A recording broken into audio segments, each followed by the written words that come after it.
Ya, keluarga Indonesia kembali lagi bersama kami di Kumpul Keluarga, masih membahas tentang bagaimana ya mengajarkan anak berpuasa dan bagaimana dampaknya pada psikologis dan juga fisiknya.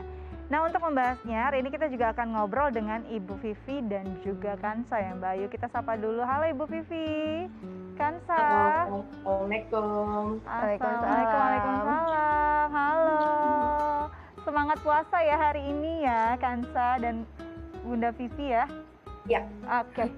Oke, hari ini kita ngobrol tentang gimana sih caranya mengajarkan anak berpuasa. Untuk Kansa sendiri sudah tahun keberapa nih mulai ikut puasa? Kalau sekarang ini udah hampir 4-5 tahun ya Kak ya. Awalnya dia dari usia sekitar 5 tahun, sekarang dia udah 11 tahun. Ya udah 6 tahunan ya. Sudah cukup lama juga ya menjalani ibadah puasa ya. Nah, ada nggak sih tantangan terberat atau tantangan yang dihadapi waktu awal-awal mengenalkan puasa pada Kansa, Ibu Vivi? Sebenarnya kan si Kansa ini sekolahnya juga alhamdulillah di sekolah Islam, sekolah Muslim. Tapi tetap aja ada tantangannya, ya benar kata Bu Adi tadi ya, bilangnya kalau sahur itu yang paling sulit buat anak-anak. Soalnya kan biasanya sebenarnya sudah sholat subuh kan. Tapi kan kalau untuk sahur dia pasti otomatis bangunnya lebih awal lagi. Itu sangat sulit, apalagi dia startnya itu ketika TK. Oke, ini biasanya anak kecil saat dibangunkan di waktu yang memang bukan waktunya dia bangun suka ngambek gitu. Ada nggak mungkin yang dilakukan oleh Ibu Vivi untuk membuat mood Kansa untuk mau makan, paling tidak mencukupi nutrisinya saat sahur bisa tercukupi, itu ada nggak yang dilakukan? Mungkin ada taktik tertentu agar moodnya happy gitu? Biasanya sih kita dari malam udah janjian, Kak besok mau sahur, kamu mau makan apa? Nah jadi ketika dia sahur itu udah kita bisikin aja, Kak sahur yuk, nih ayam goreng kamu udah ada nih, mau makan nggak? Gitu. Oh, oke. Jadi memang dengan menu-menu yang Kansa suka-suka, jadi sepakat begitu ya. Aku mau tanya sama Kansa nih. Kansa, waktu diperkenalkan puasa saat itu yang paling berat tuh nahan haus atau nahan lapar?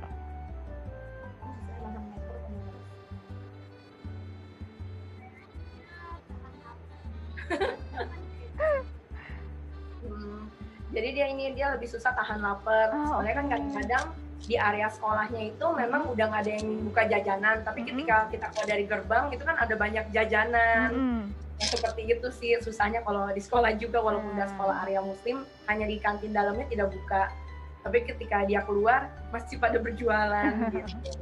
Oke, ini menarik ya Mbak Ayu. Ternyata memang kan yang paling susah itu kita pun begitu kan. Saat nyata kan memang orang beragam, tidak semuanya memang dengan suasana puasa pastinya tidak mungkin tidak semuanya tutup juga di saat kita lagi berpuasa. Apa ya yang paling baik kita jelaskan ke anak-anak? Kalau misalnya tanya loh, mereka juga masih makan kok. Mungkin perbedaan-perbedaan di saat puasa itu ada, tapi agar anak ini juga toleran gitu terhadap orang yang mungkin tidak berpuasa.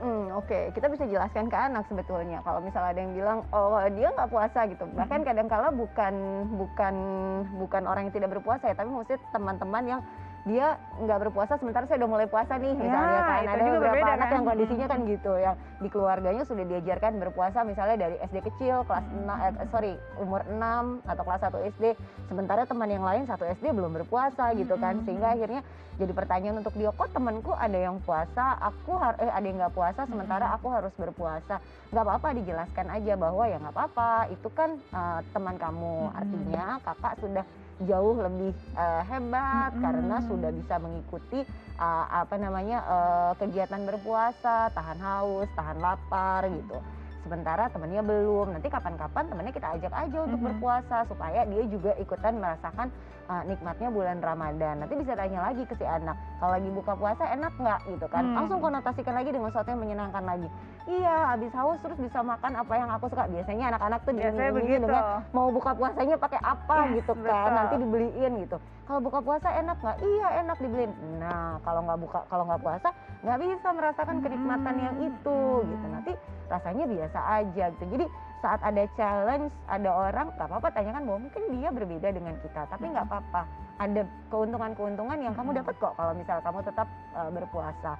Dan itu cari contohnya yang related dengan keseharian anak gitu, kayak tadi buka puasa, oh nanti pas buka dapat makanan yang aku suka. Nah Ya. itu kan satu hal yang menyenangkan buat anak-anak gitu. Oke, jadi harus benar-benar dikemas secara menyenangkan gitu Dan ya. disiapin jauh-jauh hari, bukan pas lagi bulan Ramadannya bulan mulai ya, Ramadannya tapi ya. mungkin 1 bulan atau 1 bulanan sebelum puasa tuh udah di sounding, wah bentar lagi puasa, nanti kita terawih, nanti kita bakalan bangun sahur, seru banget loh kalau buka puasa ada makanan ini. Nah itu udah di jauh hari disiapin. Betul. Nah ini Bu Vivi ini kan sudah tahun ke-5 mau ke-6 justru ya untuk Kanza berpuasa, untuk menahan lapar dan haus harusnya sih sudah mulai expert nih Kanza. Tapi apakah sudah mulai diarahkan juga bahwa berpuasa ini bukan cuma nahan haus dan lapar loh, nah ada juga menahan amarah. Itu pernah nggak sih atau memang sudah mulai diperkenalkan? Ya, udah diperkenalkan sih. Dari sekolahannya juga kan sekarang juga SD-nya juga sekolah Islam terpadu juga. Jadi dia memang udah diberikan kayak pengetahuan selain informasi dari rumah, juga dari sekolahan juga diberitahu tentang makna puasa apa sih, bukan cuma sekedar nahan lapar. Karena di dalam puasa itu kan memang 1 bulan itu penuh dengan kebaikan. Jadi kalau bisa sih sebanyak-banyaknya kita selama Ramadan itu selalu berbuat baik, karena emang segalanya dilipat gandakan. Jadi semoga sih dengan kita memberi pengertian seperti itu dia lebih ikhlas ya menjalankan puasanya sih gitu. Itu yang penting, ikhlas. Jadi kayaknya lebih mudah begitu ya. Kanza di rumah ada adik gak sih? Ada. Udah mulai diajarkan berpuasa juga belum? Belum, dia belum. Oke. Tapi suka lihat kakaknya, apakah sudah mulai diperkenalkan? Udah diperkenalkan. Jadi biasanya sih ketika lagi siang hari, adiknya ini malah yang suka isengin, kakak, aku lagi makan, kayak gitu. Ini lucu ya. Nih, kalau Kanza lagi diisengin adik, biasanya Kanza jawabnya apa sih? Terus caranya Kanza menahan diri seperti apa? Dia sih lebih banyak menghindar sih. Oh, oke. Lebih banyak menghindar, jadi lebih ke kamarnya dia aja langsung. Apalagi di masa pandemi kayak gini kan berarti emang kita stay di rumah aja kan. Betul, jadi ketika adiknya iseng, dia lari ke kamar aja gitu. Oke, jadi memang kadang-kadang godaan tuh datang dari mana saja ya Mbak Ayu ya. Termasuk Adik ini juga ini mungkin Mbak Ayu kan karena punya saudara juga, adiknya mungkin pernah mengalami masa itu. Itu gimana biasanya di rumah Mbak? Paling dikasih pengertian, kalau misalnya dari ke kakak yang dikasih pengertian itu disampaikan bahwa memang kalau adik kan usianya belum berpuasa, beda antara kakak dengan adik. Mas usianya udah 8, adik usianya masih 3. Adik puasanya tadi udah sampai jam 10, Mas nanti sampai maghrib seperti itu.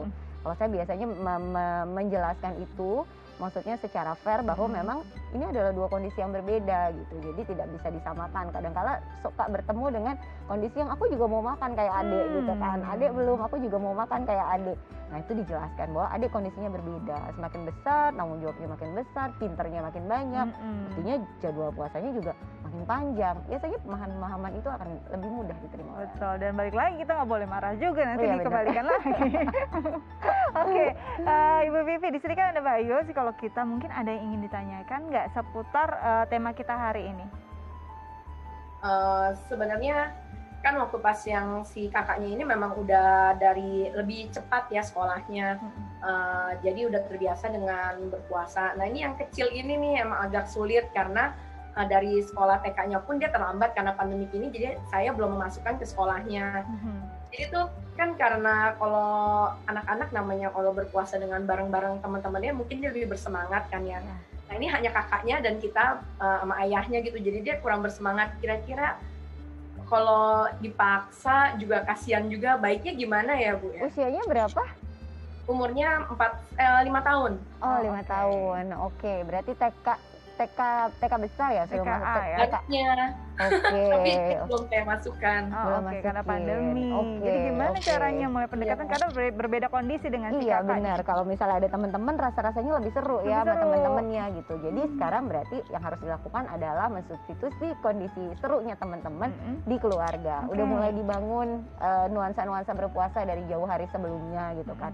Nanti akan ada sahur, nanti akan ada buka, akan ada kalau buka bisa makan ini, kemudian kalaupun berpuasa misalnya nanti misalnya mau puasanya kalau 5 tahun mau dilatih dulu untuk Mm-mm. misalnya puasa setengah hari dulu, atau kemudian itu 1 hari dibagi menjadi 3 kali Oke. 2 atau 3 kali berbuka puasa. Mm-mm. It's okay. Yang penting mengenalkan dulu konsep bahwa ada kondisi harus menahan. Kalau anak kecil menahannya lapar dan haus dari jam segini sampai jam segini.